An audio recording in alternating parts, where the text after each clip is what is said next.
Dans l'interview aujourd'hui, on va s'intéresser à cet institut technologique et social qui s'appelle Matrice. Bonjour François-Xavier Petit, merci d'être avec nous. Vous êtes le fondateur de cette institution et aussi le directeur général de ce lieu qui est à la fois un organisme de formation, un incubateur de start-up, un centre de recherche, un lieu de création artistique. Enfin, je crois que vous avez 5 grandes thématiques. Est-ce que c'est pas beaucoup, j'allais dire presque trop ?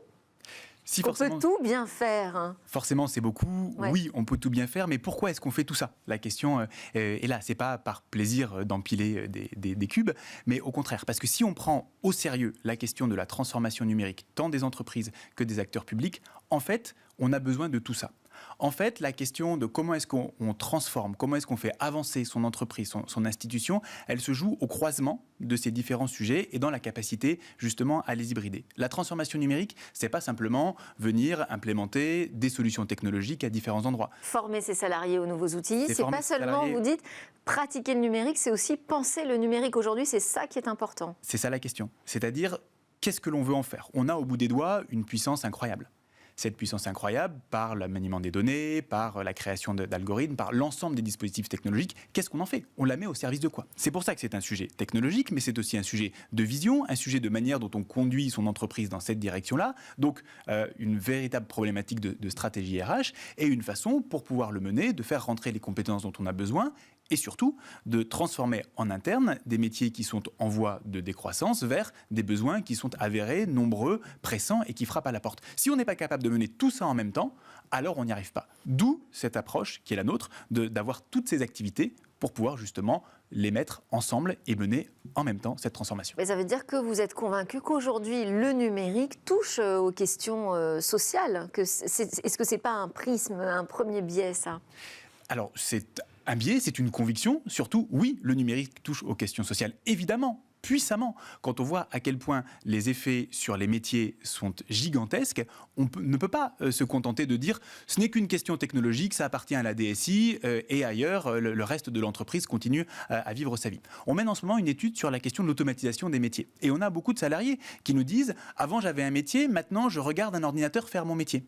D'autres qui nous disent, en fait, la transformation numérique, c'est pas des données, des algorithmes partout, c'était le cas d'un directeur de supermarché. La transformation numérique, c'est comment est-ce que j'emmène mes 80 gars dans des nouvelles organisations, des nouveaux process, des nouvelles façons de faire, des nouveaux outils aussi. C'est ça, la question de la transformation numérique. Donc, quelque part, l'outil, c'est la petite pointe émergée de l'iceberg. Il y a tout le reste qui est la transformation d'une entreprise. Et alors, vous dites aussi qu'il veut justement travailler sur cette responsabilité du numérique, hein, ses impacts, ses effets sur la société. Est-ce que ce n'est pas déjà le cas ? On a quand même passé tout un cap, un premier cap en tout cas important de transformation. On n'est pas encore arrivé à la maturité, selon vous, sur ce sujet ? On en est particulièrement loin. On en est très loin. Très loin ? On en est très loin. Et on voit à quel point, ne serait-ce que les résultats... Ce n'est pas les discours qu'on entend quand on interroge alors les grosses sociétés du CAC 40 qui nous disent « ça y est, maintenant, nous, on a cette conscience de la responsabilité du numérique dans l'entreprise ». Si tout allait bien, on n'aurait pas l'extrême droite au second tour et aux portes du pouvoir.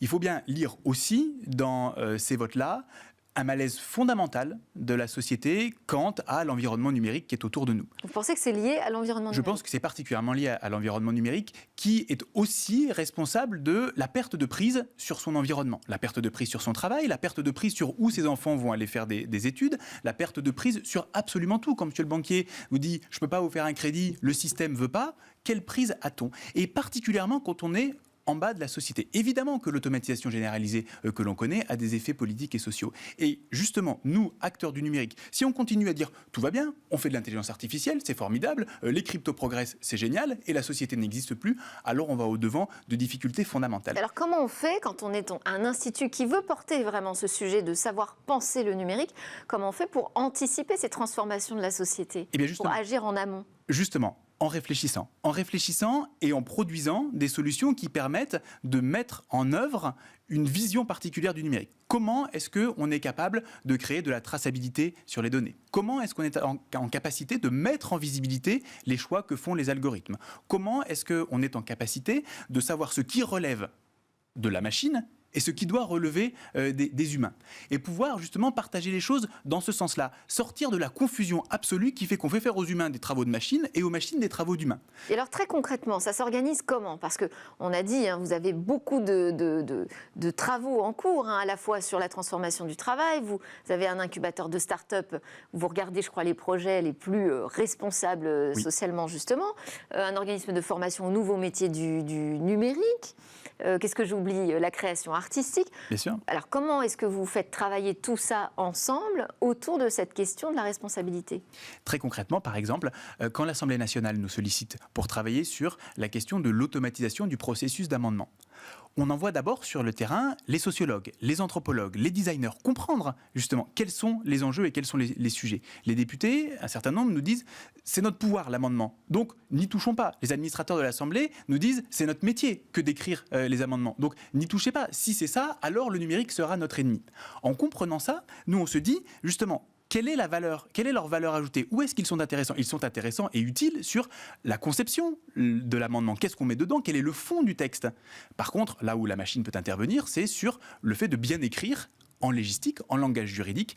Et c'est là qu'on vient penser le numérique, en se disant, voilà ce qui relève des humains et comment est-ce qu'on replace les humains sur des tâches à valeur humaine. Donc sur le terrain, on envoie d'abord des sociologues, des ethnologues, pourquoi pas? Exactement. Avant d'envoyer des techniciens. On commence par ça.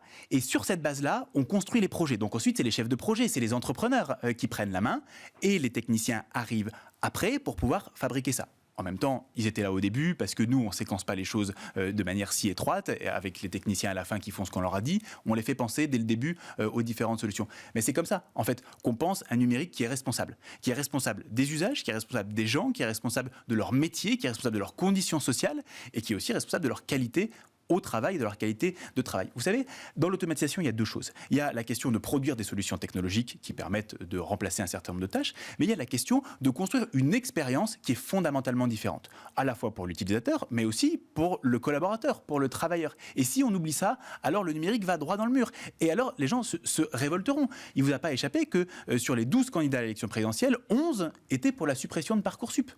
Je ne me prononce pas sur le fond, ce n'est pas le sujet, mais c'est bien qu'il y a un problème, que derrière cette opacité complète, on va finir par rendre absolument odieux à l'ensemble de la société les dispositifs numériques. Donc si nous, on ne pense pas cette responsabilité-là, alors on est à côté du sujet. Et nous, Institut d'innovation technologique et sociale, mais en l'occurrence, sur mais les Parcoursup, entreprises aussi. il y a eu un travail d'effectuer, un travail éthique sur la nécessité d'avoir des algorithmes explicables. Donc cette démarche était pourtant engagée, ça n'a pas suffi. Ça ne suffit pas, parce que on comprend toujours pas. Et c'est pas parce que l'algorithme a été publié en papier, c'est pas parce qu'on se pose ces questions-là que les choses sont transparentes aujourd'hui. Donc après, il faut savoir aussi communiquer sur cette explicabilité. Et il faut savoir aussi éduquer. Moi, je ne crois pas qu'il faut apprendre à coder à tout le monde dans une logique, lire, écrire, coder, compter. Mais par contre, il va falloir apprendre à tout le monde à décrypter et à comprendre comment fonctionne un algorithme, quels sont les choix qu'il fait, qu'est-ce qui est intelligent dans l'intelligence artificielle. C'est quand même une vraie question, elles sont partout. Mais qu'est-ce qui est intelligent là-dedans? Comment fonctionne une base de données? À quoi servent mes données? Et les entreprises vont avoir à inventer les modèles qui feront qu'il y aura un retour sur l'utilisation des données, que ce soit sur le fond, que ce soit économiquement. Il y a des nouveaux modèles à penser, à utiliser là-dedans. Et je pense que les entreprises qui réussiront demain sont celles qui proposeront des modèles non prédateurs de collaboration avec ceux qui se servent des outils techniques et qui fera leur avantage comparatif. C'est les entreprises aujourd'hui qui financent principalement Matrice, l'Institut? Aux 3/4, et puis pour un quart, c'est donc pour leur transformation numérique, c'est ça? Vous les aidez à réaliser leurs projets? Tout à fait. Tout à fait. Et c'est ça qui finance les formations que l'on fait de demandeurs d'emploi au métier du numérique. Et le reste du financement, pardon, je vous ai coupé? C'est du financement public, c'est du programme d'investissement d'avenir qui nous soutient pour un quart. Ok, on n'a plus beaucoup de temps. Simplement, votre modèle, on dit que c'est le MIT, donc le Massachusetts Institute of Technology, qui est très prestigieux partout dans le monde. Vous confirmez? Je confirme. C'est ça que vous visez? Je confirme qu'il y a un sujet de MIT à la française à fonder, en toute modestie, on en est très loin. Mais néanmoins, c'est cette idée que de pouvoir avoir au même endroit autant des chercheurs que des entrepreneurs, que des entreprises, que des acteurs publics, que des artistes, que des agriculteurs, que des artisans, ce que l'on a à petite échelle. C'est là que l'on crée des effets de réseau qui font qu'en réalité, on va pouvoir aborder cette transformation digitale. Vous savez, quand il faudra produire des contenus aussi pour ce que l'on fait évangéliser. Aussi. Très bien. Merci beaucoup, François-Xavier Petit. Je vous souhaite de devenir le MIT à la française. On en a besoin, en tout cas. Vous êtes le directeur général de Matrice, qui opère aussi Labor IA. On en parlera de cette transformation du travail à travers l'intelligence artificielle. C'est l'heure de notre talk. Là, on va totalement changer de sujet. On va parler des réseaux sociaux qui deviennent une nouvelle machine de guerre d'influence.